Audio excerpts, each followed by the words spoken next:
I'm making paprikash. It's a Hungarian dish, and it is sort of a stew that's rich and creamy, and that paprika gives it that smokiness.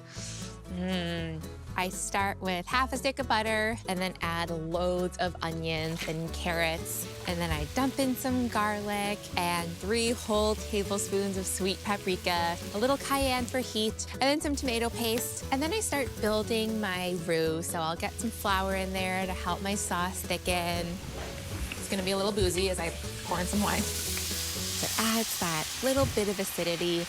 This is Bessie. She was Grandma Marie's, and I love her because she is a workhorse. The only thing I don't love about her is how tiny these coils are and how the oven can barely fit a turkey. I'm looking for a bigger oven, definitely something that's in the islands that I can face out, we can talk.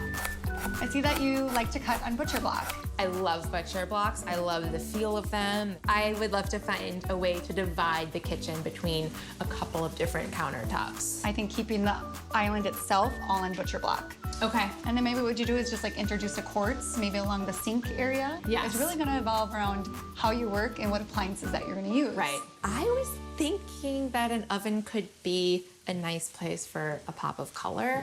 I love that idea. I add some chicken stock, just a little bit at a time so that it thickens up into that rich, creamy sauce, and then finish the sauce with heavy cream to get it ultra rich. I stir in some chicken and let that cook, and then add some bright green peas, and then cover the whole thing in tots and bake it until the tots are golden and crispy.